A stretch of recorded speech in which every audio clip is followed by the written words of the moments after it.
Olá, alunos e estudiosos da língua portuguesa. Tudo bem com vocês? Eu espero que sim. Então, vamos a mais uma videoaula com o professor Amoras. Nós vamos falar sobre língua e linguagem, com Amoras. A área do nosso conhecimento vai ser análise linguística e semiótica. E nós vamos falar sobre frase, oração e período, ok? Aqui eu estou com um vídeo que eu vou chamar de número 2. Porque o que aconteceu? Fizemos um vídeo anterior a esse, né? Que agora nós vamos chamar de vídeo 1, no qual nós já começamos a falar e discutir, né, o conceito básico de frase.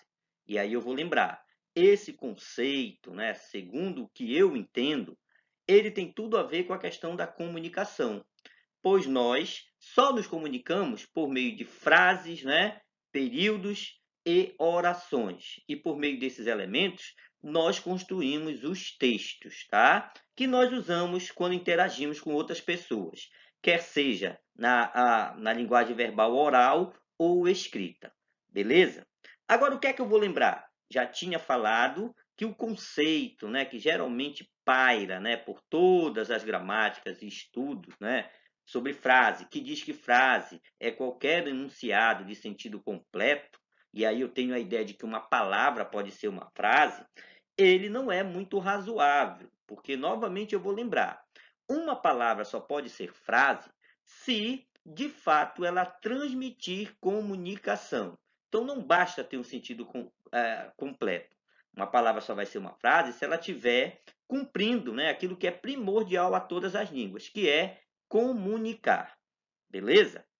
Nesse vídeo que nós vamos chamar agora de vídeo 2, o que vai acontecer? Nós vamos começar vendo algumas especificações de alguns tipos de frases. Então vamos lá. Olha o que eu tenho aí. As frases podem ser. Então eu tenho tipos de frases que, novamente, para nós que somos estudiosos, né, que pertencemos ao grupo das pessoas que estudam, são importantes nós conhecermos para escrevermos, né, em todos os contextos de interação, até mesmo, como eu sempre falo, nas redes sociais. Então, olha só, interrogativas. Ocorre quando uma pergunta é feita pelo emissor da mensagem. São empregadas quando se deseja obter alguma informação. As frases interrogativas podem ser diretas ou indiretas. Então, reparem aí que nós temos tipos, né? E para você que precisa aprender a escrever bem, você precisa saber diferenciar esses dois tipos. Olhem comigo o primeiro exemplo. Quem fez a lição? Então, repare que, nesse caso, eu tenho, de fato, uma pergunta direta, uma pergunta explícita, tá? Clara. A esse tipo de interrogativa, nós vamos chamar de interrogativa direta. Então, notem que uma das características é que ela, de fato, é clara, explícita, começa, né, por um pronome aí que a gente chama nesse caso de interrogativo, então eu tenho de fato uma interrogação direta. Olhem agora. Quero saber quem fez a lição. Quem fez a lição? Eu quero saber quem fez a lição. Então repare que ao proferir uma frase como essa, eu também tenho uma interrogação. Eu tenho, né, o desejo de obter alguma informação. Contudo, desta feita, eu tenho o que a gente chama, olha aí, de interrogativa indireta. Repare as diferenças. No primeiro momento, como eu tenho uma interrogativa direta, eu uso, né, faço uso do ponto de interrogação. Então, veja lá de novo como é importante você saber diferenciar esses dois tipos de interrogativas. Então, quando eu tenho a direta, né, que é clara, que eu começo com um pronome interrogativo, eu vou marcar pelo ponto de interrogação.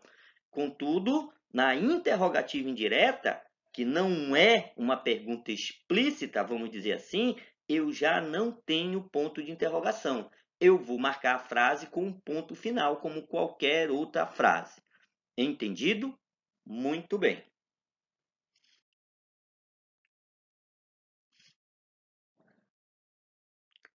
Olha lá o que eu tenho aqui. Exclamativas. Nesse tipo de frase, o emissor exterioriza um estado afetivo. Olha lá. Então, quando fala em afetivo, lembre logo da questão do quê? Da emoção, tá? Então, olha só. Essas frases apresentam entoação ligeiramente prolongada. Então, de novo, atentem, porque, como eu sempre digo, nós todos sabemos falar em língua portuguesa. Então, uma aula de língua portuguesa tem como primordial objetivo, né, fazer com que esse aluno obtenha maiores habilidades com a escrita, que é a modalidade que a gente precisa dominar da língua. A falada nós já dominamos. Então, olha os exemplos que nós temos aí, né, na tirazinha. Mas por que você não quer mais brincar de casinha comigo, Cebolinha? Olha a exclamativa aí do Cebolinha. Adivinha, né? Então, também, de novo, eu vou chamar a atenção para a frase aí, olha, construída pelo Cebolinha. Uma só palavra. E também chamar a atenção para a questão da pontuação. Eu tenho uma frase exclamativa.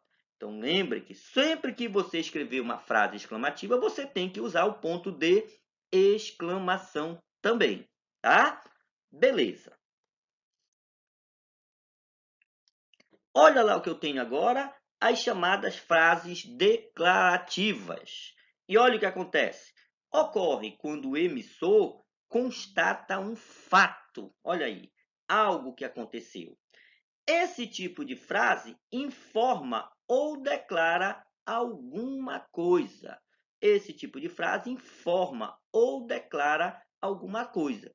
Aí eu vou lembrar, eu não especifiquei aqui, mas é lógico que a gente tem que lembrar que uma frase declarativa ela pode ser afirmativa, quando afirma alguma coisa, ou negativa, quando ela nega algum fato, algo. Olha o exemplo que eu tenho do nosso grande amigo Garfield aí, da tira do Garfield. Isso não é inseticida, é uma colônia. Olha o que ele fala. Ei, bonitão. Então ele dá o tsh lá na aranha, a aranha vai para o lado, ele diz, isso não é inseticida, isso é uma colônia. E olha aí, ei, bonitão. E aí, claro, né, como se trata de um texto em tira, você também tem que jogar seu conhecimento de mundo para entender qual é a graça dessa tira aí. Ora, colônia, quem sabe, né, tem um pouco de álcool. E aí a nossa aranha ficou muito bacana e disse para ele: Ei, bonitão, mas olhem lá, a frase do Garfield. Isso não é inseticida, é uma colônia. Então eu tenho uma frase declarativa, né? Aí, no caso, negativa, ok?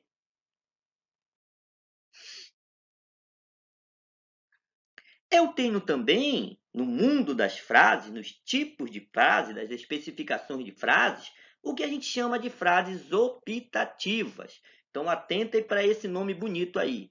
Optativas, de optar, não é? São aquelas que exprimem um desejo. Então, façam a relação que frases optativas são aquelas que exprimem desejo. Olha os nossos exemplos aí. Olha lá. Deus te acompanhe. Olha só, é um desejo, né? Então eu tenho aí uma frase optativa. Bons ventos te levem.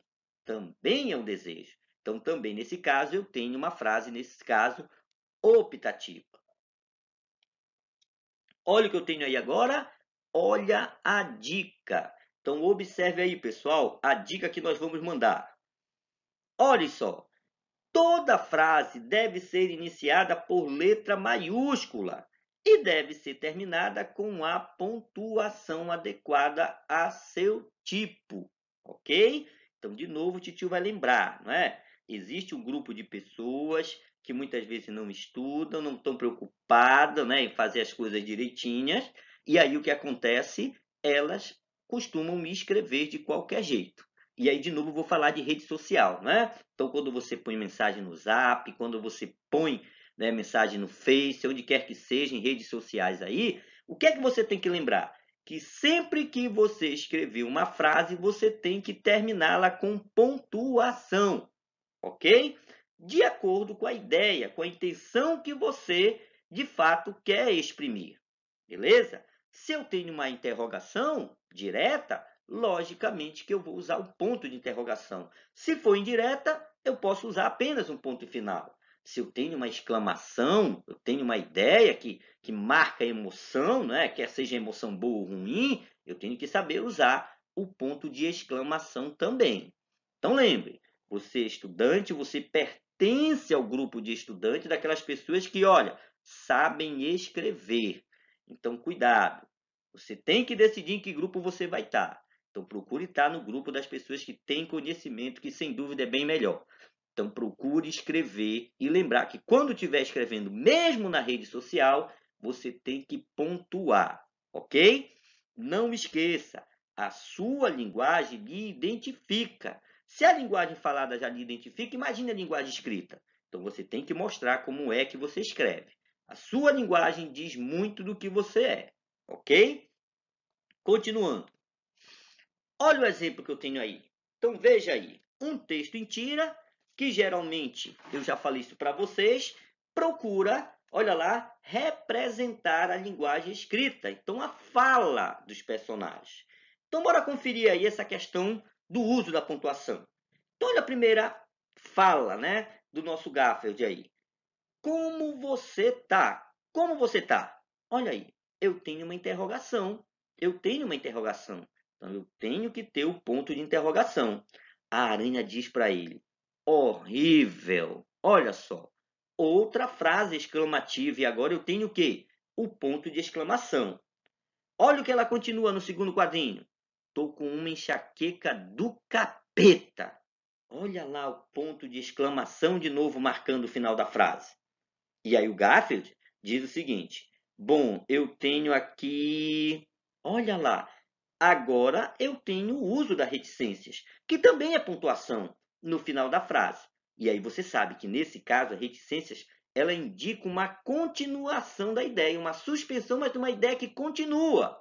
E olha como termina o quadrinho. Ele dá a porrada na aranha com aspirina, né? Então veja como, nesse caso, a pontuação marcou essa ideia de continuação.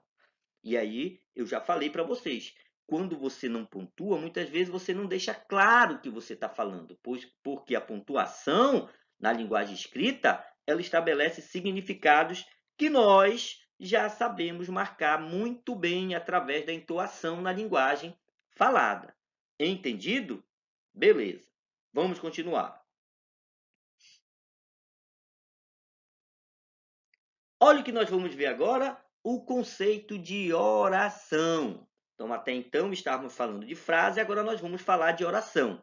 Então, olha o conceito bem básico aí. Oração é todo enunciado capaz de transmitir comunicação. Então, verifique, repare que o meu conceito, de novo, trabalha com a ideia de comunicação, tá? Estruturado em torno de um verbo ou de uma locução verbal. Então, falamos de frase, vimos que nós temos frase constituída somente por nome, que pode ser uma palavra, mas nós temos também agora o conceito de oração. E o conceito de oração, eu tenho que lembrar, está relacionado com verbo. Então, eu tenho uma frase que pode ter verbo, tá? E uma frase que pode não ter esse verbo. Quando tem o verbo, essa frase pode ser chamada ou vai ser chamada de oração. Entendido? Olha aí, galera. Você nem vai querer saber como foi o meu encontro. Olha a imagem, leia a imagem, o que significa que eu não quero saber como foi o seu encontro. Olha como ele deu uma volta lá. Eu não quero saber, né, como foi o seu encontro. Olha só, orações. Quantas orações eu tenho aí? Você nem vai querer saber. Como foi o meu primeiro encontro? O que significa, olha aí, que eu não quero saber como foi o seu encontro. Então, nas nossas letras aí que eu coloquei, o que vai acontecer? Eu tenho as marcas, né? Eu tenho um negrito preto aí marcando os verbos das orações, que vão marcar que eu tenho uma oração. Então, no primeiro caso, vai querer saber, né? Uma locução verbal aí. No segundo, foi. No terceiro, significa também. E depois eu tenho que eu não quero saber, uma outra locução verbal, uma outra oração. E lá embaixo, no último, como foi o seu encontro. Então, o verbo aí, né? Foi, o termo foi, marcando aí que eu tenho mais uma oração, tá? Beleza? Muito bem. Um outro conceito importante que a gente vai ver agora nesse vídeo é o conceito de período. Período. E olha o que diz aí. Período é um enunciado formado por uma ou mais orações. E olha lá, por uma ou mais orações. Então, como eu posso ter orações, ou melhor, períodos com uma ou mais orações, eu também vou ter uma classificação. A gramática tradicional vai nos trazer uma classificação para os períodos. Bora lá ver? Olha aí o primeiro, o chamado de período simples. Olha o que diz, aquele que apresenta apenas uma oração. Então, o período vai ser chamado de simples quando ele apresenta apenas uma oração. E aí você, de novo, tem que saber reconhecer. Quando é que eu tenho oração? Quando eu tenho o quê? Verbo. E se eu tenho um verbo, eu tenho apenas uma oração. Então, é bom não esquecer que eu identifico a quantidade de oração de um período pela quantidade de verbos. Ok? Vamos lá ver? Olha o exemplo que eu tenho aí. Encha seu filho de bolacha. Olha só essa propaganda aí, esse texto publicitário. Então, quando eu tenho encha seu filho, repare aí o verbo, e aí de novo eu tenho que saber reconhecer o verbo, né? É aquela história que eu brinco. Se você terminar o fundamental sem saber que o Japão fica na África, você não aprendeu nada, né? Você não aprendeu nada. Não é verdade que o Japão fica na África? Claro, você sabe que não. Então, se você sabe que o Japão não fica na África, fica na Ásia, você também tem que saber o que é um verbo. Você tem que saber identificar um verbo numa oração. Então, o verbo, como nós vimos, é a palavra mais variável da língua. Então, eu reconheço o verbo principalmente por conta dessa flexão de número, pessoa, tempo e modo. Então, no caso da nossa frase, da nossa oração aí, que eu posso dizer que uma oração é uma frase, olha o que eu tenho aí. Encha. Então, essa é a forma verbal. Como eu tenho apenas esse verbo aí, eu vou dizer que esse período, olha lá, ele é composto, ou melhor, ele é um período simples, né? Porque nele há apenas um verbo. Então, ele é um período constituído por apenas um verbo. Olha agora o chamado período composto. Olha o que diz. Quando apresenta duas ou mais orações. E aí agora eu tenho duas ou mais orações. Ok? Vamos para o exemplo? Olha lá. Eu peguei aquele trecho bonito de uma canção, né? Legião Urbana aí. Quando o sol bater na janela do teu quarto. E olha o trecho que diz. Quando o sol bater na janela do seu quarto, lembra e vê que o caminho é um só, ok? E agora eu vou fazer uma pergunta para vocês. Eu tenho aí um período composto, um período que tem mais de uma oração. E aí eu pergunto o seguinte, quantas orações a gente tem nesse período? Hein, pessoal? Quantas orações? E eu vou lembrar, a gente identifica o número de orações de um período pela quantidade de verbos ou locuções verbais, ok? E aí, quantas orações eu tenho aí? Quando o sol bater na janela do seu quarto, lembra e vê que o caminho é um só. E aí? 5 segundos para você identificar.